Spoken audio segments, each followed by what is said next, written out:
Welcome to New York Institute of Technology's podcast, The Scope. Produced by the College of Osteopathic Medicine, our episodes focus on the medical school experience and how it helps shape future physicians. Learn about exciting new health and wellness initiatives, cutting-edge medical research and technology, and how to effectively navigate medical school. We are excited to have you join us. Good afternoon, and welcome to the Scope podcast.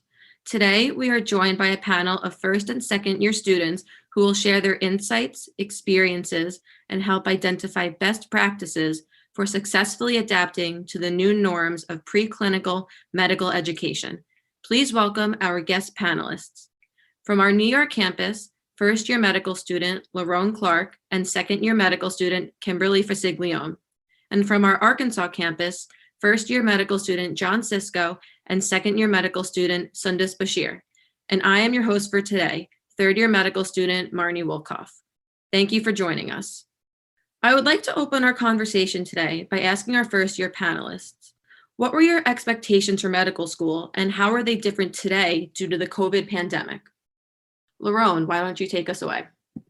Thanks. So coming into medical school, I really had high hopes for this new experience and being able to really get involved and study and learn all these new type of things.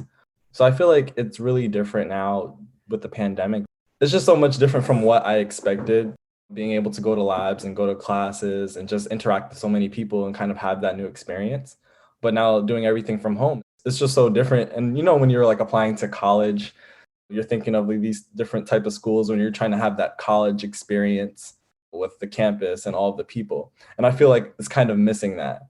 If someone asked me right now, can you show me around your campus? I probably couldn't because I haven't really seen it much of myself. So I think it's just so different. Nonetheless, I am enjoying it. I am learning so much and I am happy for that. And I'm looking forward to it becoming a better experience and meet a lot of new people. John, how about you? So I can agree with a lot of the things Lerone has said. When I first toured, one of the things that really drew me to MIT Com was the sense of community that the ambassadors always talked about. They talked about all the in-person activities they'd have on campus, the many opportunities to meet faculty and make connections and build connections within our community through our faculty. And not that the COVID-19 pandemic has halted that by any means. We do still have the virtual aspect of meeting professors through office hours and things like that, but it's just taken away a little bit of the personal aspect that I thought I would be getting with my professors and my other students as well. One of the things I was looking forward to is getting to meet my future colleagues in the class of 2024, who are people that I would potentially work with and develop lifelong connections with. And even though the COVID-19 pandemic has put a little hinder in that, we still find different ways to interact with each other because we know we're all in this together.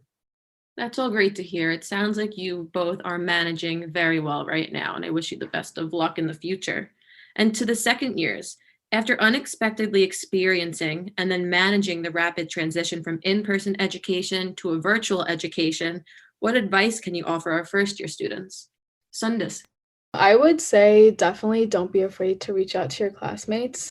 We're all in this together and everyone is trying to make friends. So join clubs, attend meetings, message your classmates and get to know one another because it really helps having people in your life who are going through the same thing and you can relate to. Kim, go ahead. I completely agree with Sundus. I think also another important word of advice I would have is to remember your why. When you go to medical school, everyone asks you, why do you want to be a doctor? And everyone has some sort of answer. But when you get to medical school and you're in the books, it's hard to remember why you wanted to be a doctor sometimes. And now when you're isolated due to the pandemic, it can become even harder to remember why exactly am I doing this to myself? So I think doing things to remember your why, like making good friends, attending club meetings, talking with your professors, checking in with your family, checking in with yourself on why you wanted to be a doctor in the first place is really important for honing in on this transition and being able to handle it in a way that's going to benefit you in the long run.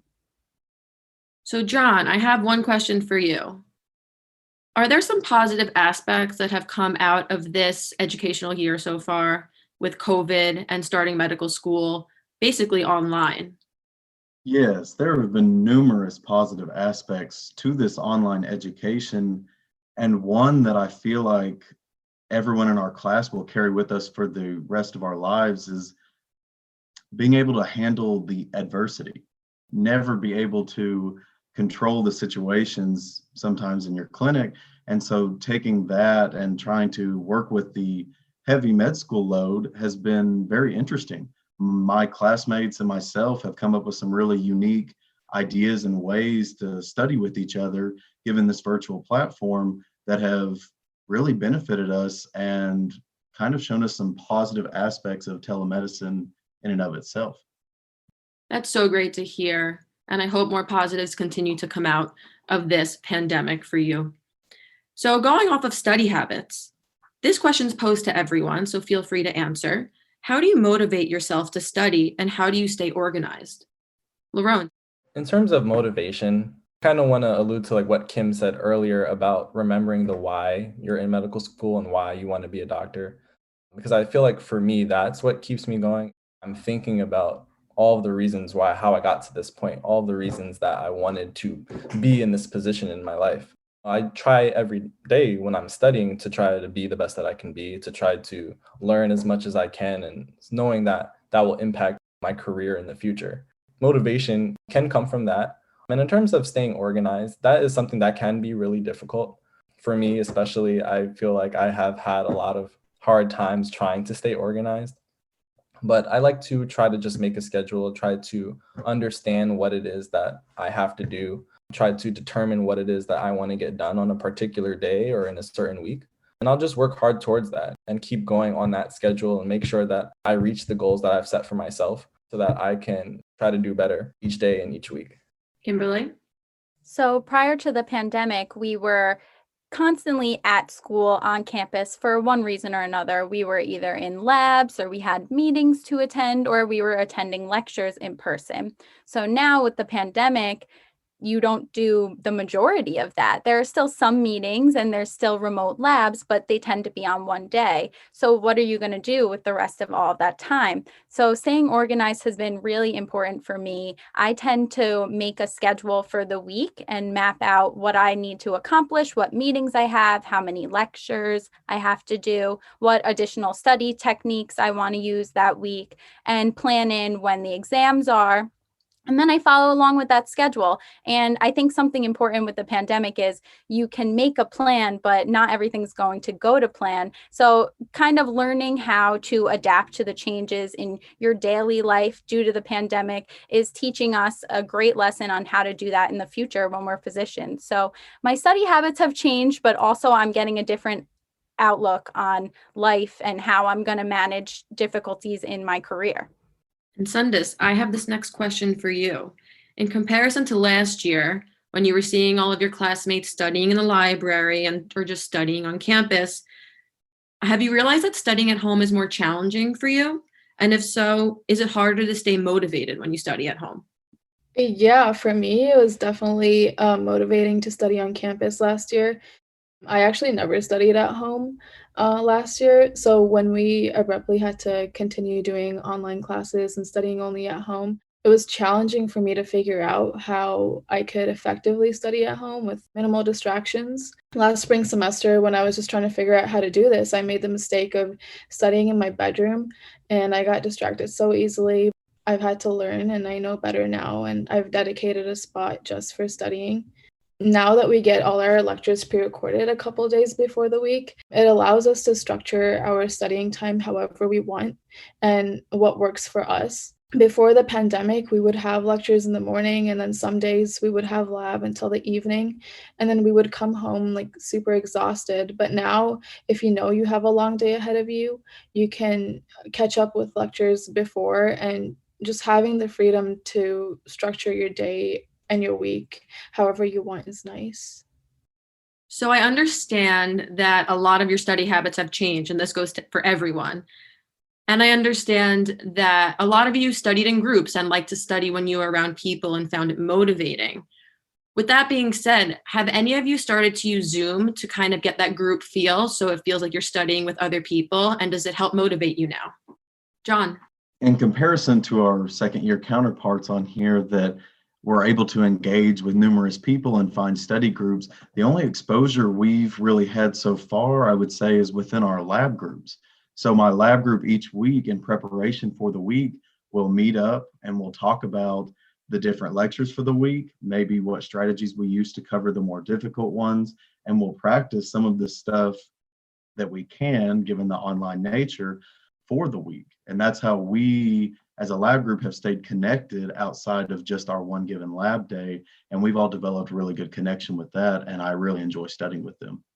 So it seems like a lot of people are missing the in-person human interaction that we had pre-pandemic, and that some people are starting to use that via Zoom as a way to connect with your classmates. So with that being said, I really want to transition into how you all maintain a healthy lifestyle currently.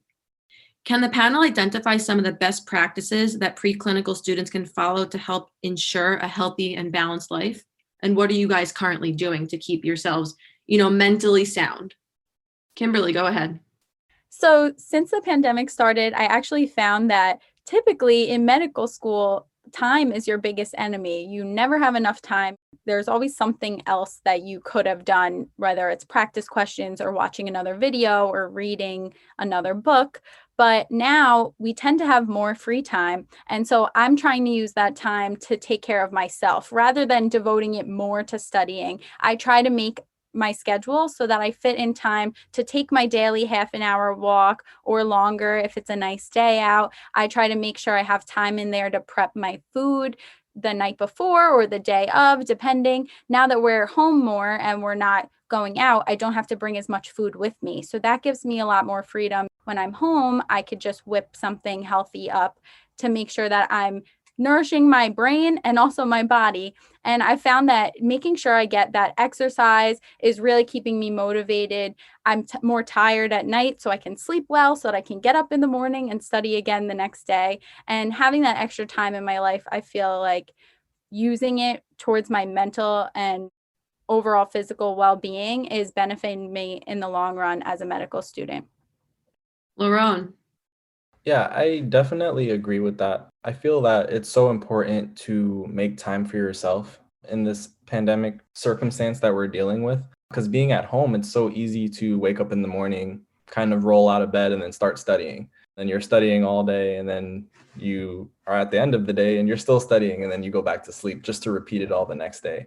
So I feel like it's so crucial to make sure that you're doing things that are important to you, doing things that you care about, that just free your mind, or whether it's a exercise, whether it's just watching one of your favorite TV shows or etc. I think it's just really key to make sure that you're putting time in your schedule for yourself and make sure that you are doing things that help you to relax and help you to enjoy what's going on and just take the time for yourself. Sundus. I think for me, what I've found pretty important is personally, I enjoy getting ready, getting dressed, looking cute, putting on some makeup. But now it's easy to just get out of bed and study in your pajamas and not change much. Definitely getting ready for the day and getting dressed and feeling good about yourself. That helps. Kim, are there any programs that NYITCOM offers that motivate students to stay fit and stay healthy? Definitely. So one of my favorite parts about NYITCOM pre-pandemic, but also during the pandemic, is our Fit Physicians program. So I used to always look forward to dragging myself out of bed and going to the morning run or walk with the deans and a lot of the faculty members on Tuesday mornings. I would do tennis and the HIIT classes. So I loved the Fit Physicians program. And once we transitioned to virtual learning, it was thought, how are we going to continue this? And so the school actually started tracking our activity with Strava, and you can upload your activities and you can give each other kudos. And I found it to be a great way to see, oh, my classmates are still getting out and taking care of themselves. I'm going to go do that as well. And so we also have a house mentoring system that allows us to have our buddies, and you could go on walks, and we've gone on socially distanced hikes with our groups. So I found that to be really helpful. in staying motivated, staying healthy, and also getting that social aspect that we tend to be missing in a safe way because it's outdoors, you can be socially distant. So I found that to be really helpful. And also on Wednesdays, there's the Move It 15. So for 15 minutes, a faculty member brings us in and gets us moving, whether it's a yoga or just like jumping jacks, and to get you going for 15 minutes. And I found that to be fun as well. And Kim, I do have one follow-up question for you. Since you're the SGA secretary and chair of the morale committee, can you please talk about some ways that you're able to get students of all years to connect with each other while maintaining social distancing, or if it's virtual?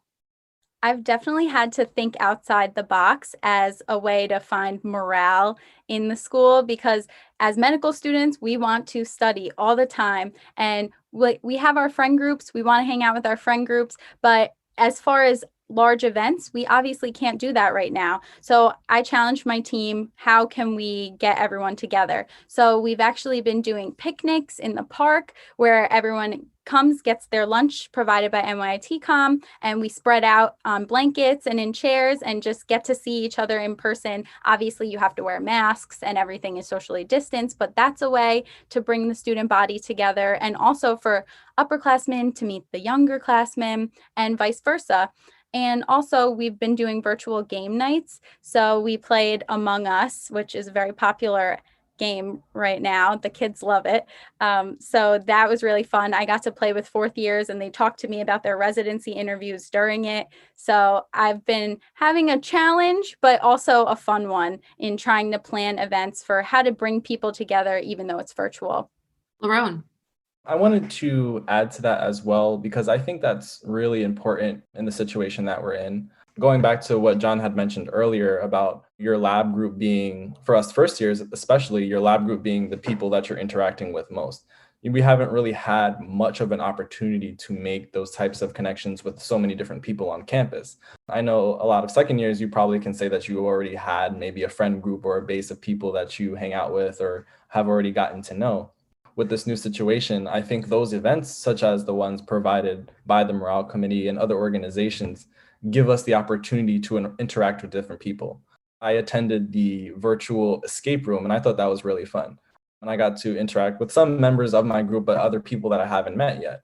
And having that interaction and being able to participate in that definitely is super important in this current time that we're in. And being able to take a break from studying and to do something else that's engaging with other colleagues and newly made friends. And Sundus and John, does the Arkansas campus, do they offer similar opportunities to students to meet people, whether it's virtually or socially distant? John, you start off. Yes, like everyone's mentioned, it's been a challenge to get people together, but our SGA Morale Committee planned a giant trivia night where we played different rounds of Kahoot for some various prizes, and we had some spare gifts around as well. And so they put us all into a giant spin wheel and spun it, and we're able to distribute a lot of prizes. And it was hosted by one of our faculty here, Dr. Joshi, and everyone loves him and he's very fun and interactive. And so it was a great way to connect with everybody, so much so that my class leadership has decided to plan one individually for our class of 2024 here in about a week and a half.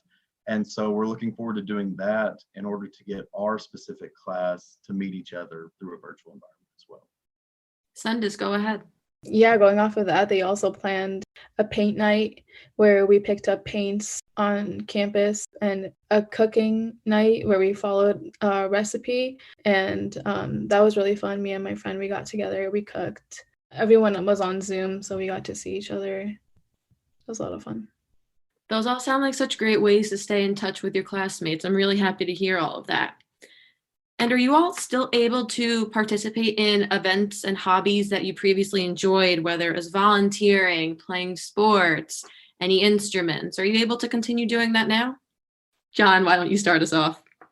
Yeah, so the pandemic did throw a little curve into, we had talked earlier about the physical aspect of making sure you're staying in shape, but I was able to find a group of students within my class that really enjoyed playing recreational basketball. And so when the weather was a little warmer down here, we would go out about once or twice a week and go play a few pickup games just to stay active and healthy while staying outdoors as well. And that's one hobby I've been able to keep up with is my physical activity. But I also, pre-pandemic, never considered myself to be a Netflix binger. But given the current pandemic and having to stay indoors more, I found I'm watching a lot more TV shows during my spare time than I was before. Lerone, did you want to add something?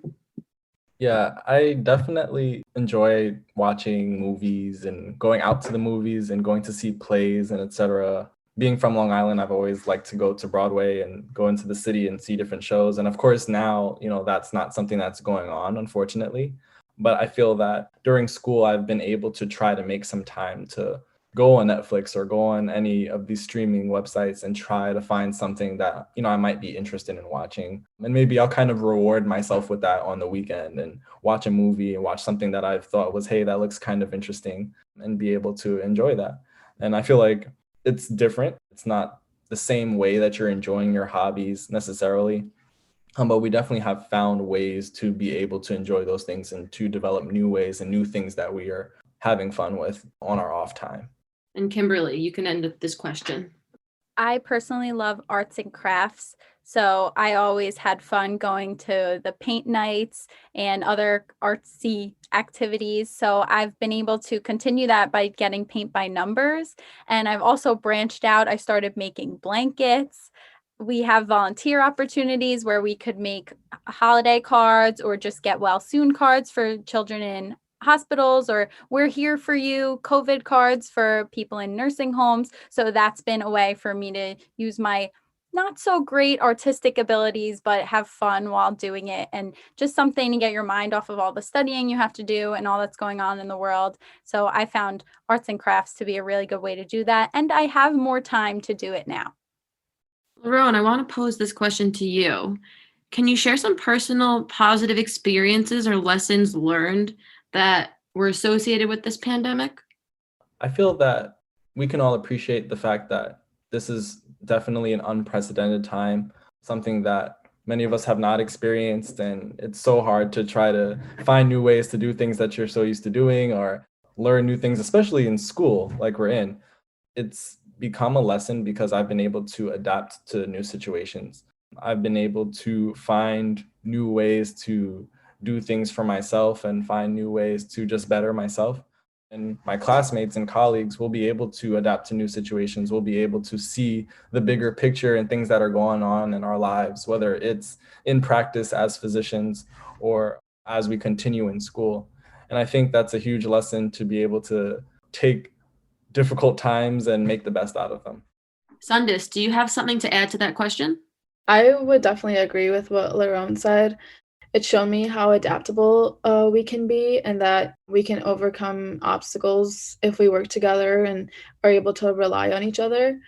Our in-person OMM and DPR labs wouldn't have been possible if the students and faculty and administration didn't work together and rely on us to ensure that everything ran smoothly.